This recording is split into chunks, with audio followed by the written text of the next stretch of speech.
kakak percaya kok istrinya banyak. Adek kan ganteng juga baik, tapi satu aja bagus kok dek, daripada ntar kurang selingkuh. Mending 4 aja top, banyak minum jamu aja. Ini Kak Aisyumi Akbar, kan? Jadi sudut pandang orang kan berbeda-beda ya. Kita itu nggak ada niat untuk bohongin publik, ngebohongin kalian semua, bikin buat naikin viewer, enggak. Ini real. Itu kita upload itu hanya buat guyon, hanya sekedar buat konten. Itu memang real kejadian seperti itu, tapi itu konten. Tapi banyak orang beranggapan itu serius. Karena kurang Purbalingga ada yang masa Purbalingga ini di Purbalingga sih bojone papat. Apa ya kita temenan kayak gitu, sempet rame kan. Jadi aku serius gak ada niatan untuk gitu ngebohongin kalian. Tapi kalian sendiri yang berasumsi seperti itu, beranggapan bahwa aku tuh real istrinya 4 gitu kan. Ya aku tanggepin guyon aja. Aku ladenin aja teman-teman dengan seru juga kan, baca komentar jenengan sambil kita interaksi jadi kenal. Tapi serius, ini aku istrinya cuma 1. Tolong dibantu share, tolong dibantu bagikan ke teman-teman orang-orang sekitar, khususnya warga Purbalingga nih, karena aku sering dengar dari teman, dari tetangga, dari orang-orang pasar, dari orang ibu-ibu RT, banyak apa temenan bojone kok papat, apa temenan kayak temenmu bojone papat, apa temenan kayak sing bakul nalpot bojone papat, apa temenan kayak sing bakul mobil bojone papat tuh. Aduh, aku jadi kayak membohongi semua orang gitu kan. Makanya di sini aku klarifikasi dan tolong sampaikan buat kalau video ini nggak FYP nggak apa-apa. Yang penting tolong yang tahu dibantu komen dan share ke teman-teman sekitar lah. Biar tahu bahwa itu istrinya cuma 1. Tolong. Aku nggak ada niat bohongin kalian. Aku nggak ada niat tujuan apa-apa. Itu real. Kejadian itu real. Tapi itu di konten. Jangan berasumsi itu real di kehidupan nyata. Itu enggak, itu cuma di konten. Memang kontennya skripnya seperti itu, tapi bukan real kehidupan nyata. Oke, tolong ya, please. Kapok pas gawe ukara bikin ulah wis kapok. Sekarang viral, banyak masyarakat Purbalingga yang ingin memastikan dan membuktikan kalau ini kau punya istri 4. Sekarang klarifikasi seperti ini. Sejak awal satu sudah melihat ini hanya gimmick ya. Jangan seperti ini gitulah. Saya sudah melihat istrinya itu yang pertama ya, otomatis yang istri saya itu melihatnya, satu melihat mukanya tuh nggak seneng, sedih, kecewa. Tapi apalah daya, karena si istri ini dapat uang nafkah dari si suami ya, jadi nurut-nurut aja ya. Ingat, saya sudah sering bilang, hidup jangan bikin skenario sendiri, mumet dasmu ya. Kita aja yang mengikuti skenario dari Tuhan aja kadang masih pegang jidat. Paham? Hidup bikin ukara sendiri, bikin ulah sendiri. Ingat ya, rekam jejak itu nggak akan hilang, apalagi di situ ada anak kamu ya. Udah paham ya, kamu nggak mikir itu pemikiran anakmu di nanti ke depan ya, meski ini gimmick atau kreativitasmu dalam mendongkrak akunmu ya. Mikir jauh itu ya. Inilah kebanyakan anak muda-muda sekarang gitu, demi viral, demi FYP rela melakukan apa saja. Gak hanya muda, apalagi yang gila-gila publisitas itu dikasih viral gitu ya. Ini dia yang bikin video, dia yang mau viralkan dirinya sendiri ya. Ini tipe-tipe orang yang gila publisitas ya. Tapi ingat, apa yang kamu perbuat itu akan berdampak pada keluarga kecilmu. Paham sampai di sini ya? Wes gak usah banyak petingkah gitu. Sekarang banyak orang yang membuktikan. Misal nih saya kasih contoh gitu, saya punya sapi 10 loh. Saya anak saya kaya loh di kampung saya ngomong seperti ini, nanti banyak yang bisa membuktikan ke tempat saya bener enggak apa omongan saya yang saya omongkan. Kita hidup pada diri real aja. Ya, saya berani speak up. Aku pernah merasakan kehidupan di RSG kok. Kau pikir ini saya untuk mendongkrak akun saya berkembang? Ini realita kehidupan saya nggak mau berani. Ya, istilah kata kalau saya belum pernah merasakan di RSG, ya, saya bilang seperti seolah-olah saya menyumpahin diri saya sendiri. Ya, ingat, mulai berpikir waras ya. Hidup jangan membuat ulah, hidup jangan membuat ukoro sendiri yang akan berujung ya pada dirimu sendiri, paham? Assalamualaikum warahmatullahi wabarakatuh. Menarik apa yang disampaikan oleh dua ulama besar. Yang pertama Gus Muafik, yang kedua Nasaruddin Umar. Kiai Haji Gus Muafik dan Profesor Dr. Kiai Haji Nazaruddin Umar sebagai Imam Besar Istiqlal dan juga Menteri Agama menyebut bahwa KDM sesungguhnya adalah seorang kiai, seorang ulama. Maka dia menyebut Kiai Haji Dedi Mulyadi.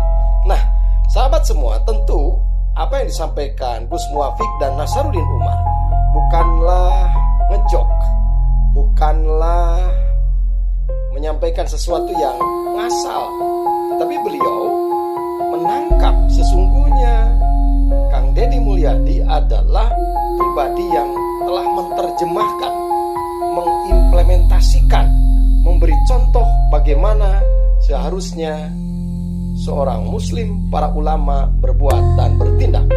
Dan sangat substantif bahwa Kang Dedi Mulyadi selalu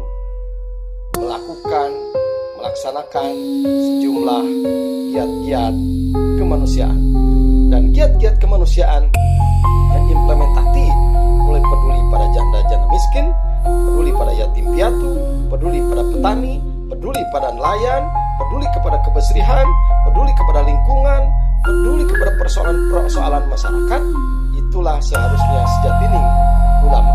Sahabat semua dimanapun berada, marilah kita menjadi orang-orang yang tidak hanya kuat ritual, tidak hanya kuat spiritual, tetapi yang jauh lebih penting adalah kuatnya hal-hal yang bersifat kepedulian dan kesosialan. Assalamualaikum.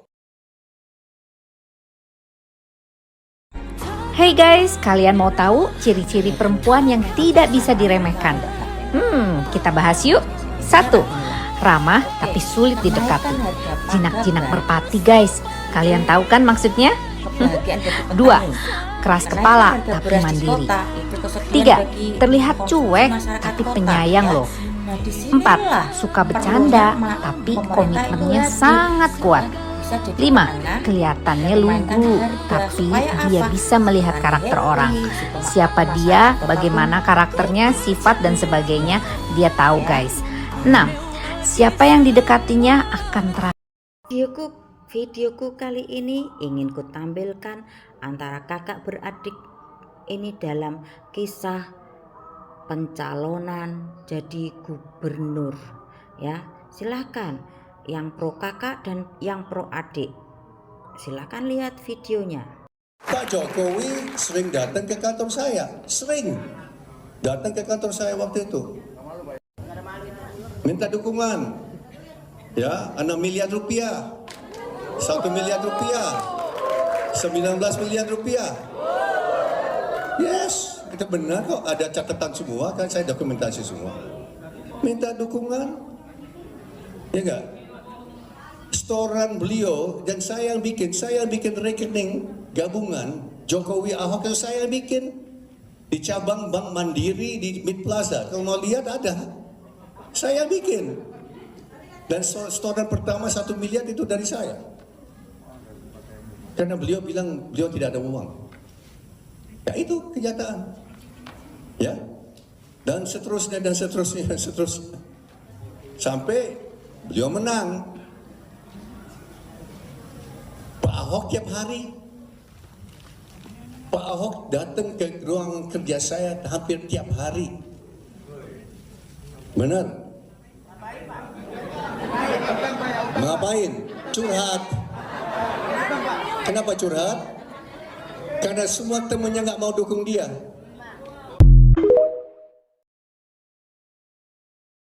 Ada yang mau jadi gubernur, datang ke saya. Apa pertanyaan pertama yang saya tanya kepada dia? Apa pertanyaan? Saya tanya, ente punya uang enggak? Saya tidak tanya, Anda lulusan mana? Saya tidak tanya, Anda prestasinya apa? Saya tidak tanya, Anda pernah nulis buku apa? Saya tidak tanya, Anda mau jadi gubernur? Pernah jadi bupati enggak? Saya tidak tanya. Pernah jadi camat enggak? Saya tidak tanya. Yang saya tanya, ente punya uang berapa? Sedih saya. Ada orang hebat, orang maju, orang pintar, orang berakhlak, gak punya uang. Kalau untuk jadi gubernur minimal 300 miliar. Itu paket hemat. Terakhir bertemu dengan Pak Prabowo saya sampaikan, betul sudah dihitung Pak, jangan sampai nanti kalau kalah yang disalahkan Gibran loh. Ada PSI, ada Mas Gibran, ada Mas Kaisang. Publik menilai Bapak sedang membangun dinasti politik dengan jangka yang sangat panjang, bahkan lebih dari 2029. Gimana nih Pak? Apakah memang betul-betul Bapak sedang mempersiapkan kekuasaan Bapak di jangka panjang atau seperti apa Pak? Bahkan infonya Pak, Bapak tuh mempersiapkan buat Jan Etes juga. Enggak, ini urusan demokrasi, urusan dinasti. Kalau dinasti itu kan kalau kekuasaan itu diwariskan dengan surat sakti. Itu menata dinasti dengan cara penunjukan. Ini kan semuanya dipilih oleh rakyat. Semua atas kehendak rakyat. Kalau sudah dipilih rakyat, ya itulah demokrasi. Sekali lagi, marilah kita isi ruang-ruang publik demokrasi kita dengan ruang publik yang sehat, yang saling menghargai, ruang publik yang sehat, yang saling menghormati, ruang publik yang sehat untuk saling berempati, dan juga kalau goalnya kekuasaan, sekali lagi, kekuasaan yang baik itu adalah kekuasaan yang selalu dekat dan mendekat dengan realitas kehidupan rakyat sehari-hari kita. Nanti kalau dinasti itu kita ketemu sama anak-anak semuanya kayak rapat kabinet. Kan tidak seperti itu, enggak lah. Enggak ada di pikiran saya. Pak, ini juga mungkin saatnya membicarakan soal pencalonan Mas Wapres 2 tahun lalu, 3 tahun lalu. Sebenarnya apa yang terjadi pada waktu itu, Pak? Siapa yang pertama kali menginisiasi atau punya gagasan bahwa Pak Prabowo berpasangan saja dengan Mas Gibran? Ya, dari timnya Pak Prabowo. Karena dari sisi kami nggak pernah yang namanya kita menenteng dan menawar-nawarkan untuk jadi wapres, nggak ada. Apalagi di Bocor Halus menyampaikan Bu Jokowi, nggak ada Bu Jokowi urusan. Waktu bisnis saya nggak pernah yang namanya Bu Jokowi itu ikut campur dalam urusan bisnis, nggak ada. Di politik juga sama, nggak ada sama sekali. Ikut campur dalam urusan politik. Kalau Bu Jokowi itu urusannya urusan yang senang ya urusan tanaman, urusan anggrek, urusan keluarga. Yang saya dengar Pak Prabowo langsung Pak 5 kali meminta Bapak supaya meminang Mas Gibran. Iya betul. 5 kali Pak ya? Iya betul. Apa Pak alasannya ketika itu Pak? Apanya? Meyakinkan Bapak seperti apa ketika itu? Ya kan. Episode seru nih, sekaligus episode yang kutunggu-tunggu ya. Pak Jokowi ketika ditanya sama tim Bocor Halus, siapa sih yang punya ide pertama Mas Gibran dijadikan pasangannya Pak Prabowo gitu ya. Seru. Nih saran saya bukan di sini untuk mengadu, intinya mencari kepastian dan kebenaran kata-kata tersebut ya. Ini buat tim bocor alus, coba deh temui Miftah ya, Gus Miftah. Dia punya video yang berkata awal pertama Pak Prabowo datang ke ponpesnya Gus Miftah ya, terus Pak Prabowo bertanya gitu, Gus siapa yang mendampingi saya ya, terus Miftah pun yang merekomendasikan ya. Dan katanya yang bolak-balik hampir 5 kali menemui Pak Jokowi itu Gus Miftah, bukan Pak Prabowo ya. Ini tolong deh kebenarannya diungkap ya. Dan habis itu setelah Miftah merekomendasikan Mas Gibran, baru Pak Prabowo bertanya ke ahli tata hukum, siapa itu, Yusril Iza Mahendra ya. Di situ bertanya kira-kira umur sekian bla bla bla bisa masuk nggak? Bisa Pak ya, saya pastikan, karena Pak Yusril pun nggak enak gitu sama Pak Prabowo, jadi ya aja gitu ya, takut mungkin sama Pak Prabowo ya, dulu orang terpandang banyak duit mungkin, jadi ketika ada permintaan dari Pak Prabowo diyain aja ya. Wes, ini yang perlu diselidiki ya.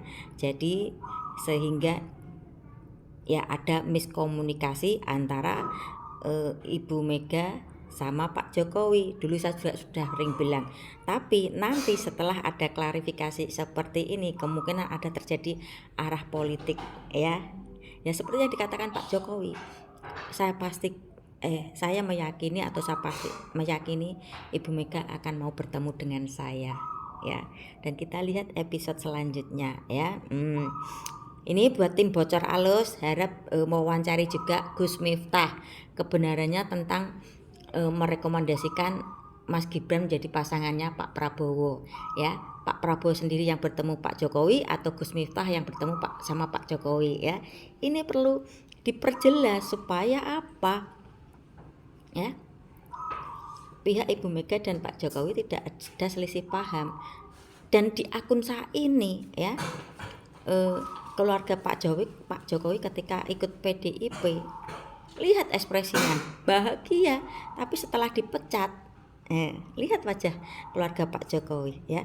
Sebetulnya pihak Ibu Mega pun sudah tepat dalam memecat Pak Jokowi. Nanti ada framingan seperti ini, kalau nggak dilepas gitu ya, selalu ngintili Pak Jokowi, selalu karena ini anaknya jadi cawapres, layak kalau PDI itu masih ngekor terus sama Mas Gibran dan Pak Jokowi. Itu nanti ada narasi-narasi seperti itu jika Ibu Mega tidak memecat Pak Jokowi ya. Salam waras saja ya, mulai berpikir waras ya. Saya tidak menyalahkan para pendukung atau simpatisan PDIP sih yang ketika menghajar Pak Jokowi maupun Pak Gibran, karena politik digoyang sedikit narasi langsung meledak-ledak ya, akhirnya seperti ini gitu ya.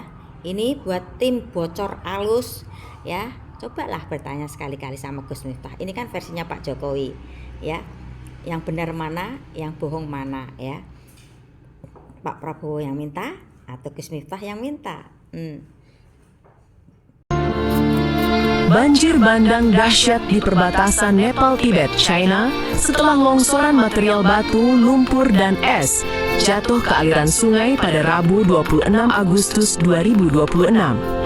Dahsyatnya banjir membuat sedikitnya 157 orang di Nepal meninggal dunia, sementara ratusan lainnya masih dinyatakan hilang. Lebih dari 400 wisatawan dilaporkan belum ditemukan, termasuk sekitar 340 warga negara asing yang tengah berada di kawasan terdampak. Dari jumlah tersebut, 133 orang merupakan warga India yang sedang melakukan perjalanan ziarah. Selain itu, terdapat warga Amerika Serikat, Australia, Inggris, dan Kanada yang juga dilaporkan hilang. Pemerintah Nepal hingga kini masih melakukan pencarian dan evakuasi. Jumlah korban dikhawatirkan masih dapat bertambah karena sejumlah wilayah terdampak sulit dijangkau. Bencana di kawasan Himalaya ini menjadi salah satu peristiwa banjir paling mematikan yang terjadi di wilayah tersebut dalam beberapa waktu terakhir. Pusat Penelitian Geosains Jerman atau GFZ mencatat adanya gempa berkekuatan magnitudo 4,4 sekitar 7 menit sebelum gelombang material menerjang kawasan perbatasan Nepal dan China. Analisis awal citra satelit juga menunjukkan adanya longsoran es dan batu yang kemungkinan besar membawa material dalam jumlah sangat besar ke Sungai Lende. Lokasi longsoran diperkirakan berada sekitar 20 km sebelah timur laut dari perlintasan perbatasan Rasuagadi antara Nepal dan China. Arus banjir kemudian membawa mulur dan bebatuan dalam jumlah besar, menerjang permukiman, kendaraan, jalan, jembatan, hingga sejumlah proyek pembangkit listrik. Rekaman kamera keamanan di wilayah China bahkan memperlihatkan warga berlarian menyelamatkan diri sebelum gelombang mulur, batu, dan air menerjang bangunan. Hingga kini operasi pencarian dan penyelamatan masih terus dilakukan. Di tengah medan yang sulit dan ancaman banjir susulan, petugas terus berupaya menemukan para korban yang masih hilang. Bencana di kawasan Himalaya ini menjadi salah satu peristiwa banjir paling mematikan yang terjadi di wilayah tersebut dalam beberapa waktu terakhir. Gempar, skandal besar, 576 triliun rupiah terkuak. Purbaya bongkar kartu as, Ganjar, Puan, sampai Megawati terseret. Menteri Keuangan Purbaya Yudi Sadewa tak pandai. Oke, aku mendapatkan video ini dan narasinya sebetulnya itu panjang ya, karena saya cuman sampai segitu doang gitu. Menurut saya ini narasi gatel gitu. Oke, mega korupsi 276 triliun. Ya udah gini aja. Ya, menurut saya nih ya, Pak Purbaya itu belum ngerti masuk dunia politik. Menurut saya barusan ya. Jadi itu pengetahuannya tentang perpolitikan tuh minim. Ini menurut saya ya. Terus oke. Ini kita masuk ke pola yang bikin narasi gitu. Kalau Pak Ganjar, Mbak Puan, terus Ibu Mega korupsi sebesar 276 gitu. Ya udah, kita anggap iya aja, kita anggap iya. Ya. Kita anggap iya. Terus PDI itu punya kapal Malahayati, terus ambulan Baguna gitu. Terus itu manfaatnya untuk siapa? Ya. Gunanya untuk siapa? Ketika ada bencana, mereka selalu hadir. Ya. Tidak harus mengandalkan dengan pemerintah. Ya. Terus nih ya, fakta di lapangan di sekitar saya. Yang membangun jalan-jalan ya, di sekitar saya ya, yang lain saya kurang paham ya. Dari partai PDI ya, DPR partai PDI ya. Dulu sebetulnya tuh jalan itu banjir, terus mau dibangun, katanya mau dibangun sama partai P3 kalau nggak salah. Tapi apa buktinya? Ya, nggak kunjung tiba. Ya, isinya cuma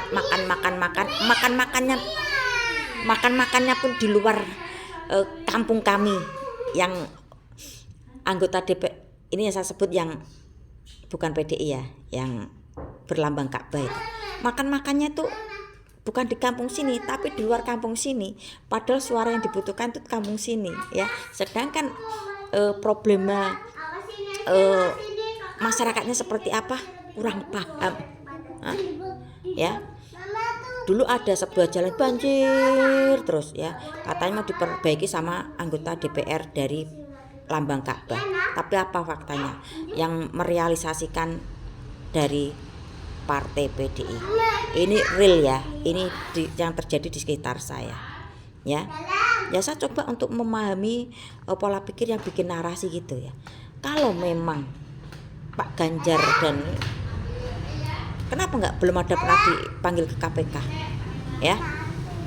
Sebetulnya tuh ya dulu tuh brengsek cuman kadang untuk kepentingan pribadi, bukan untuk masyarakat umum ya. Ya, saya ini ngomong secara global aja ya. Pejabat-pejabat ya dulu tuh memang brengsek bangsat semua ya, tergantung tujuannya untuk apa ya. Pak Prabowo sendiri gitu ya, ketika jadi Menhan ya, membeli pesawat Alusista ya, yang dulu pesawat harusnya dikasihkan, Indonesia menolak, sama Pak Prabowo dibeli dengan harga tinggi ya. Terus yang jagung tanam jagung jadi singkong atau singkong jadi jagung itu ya,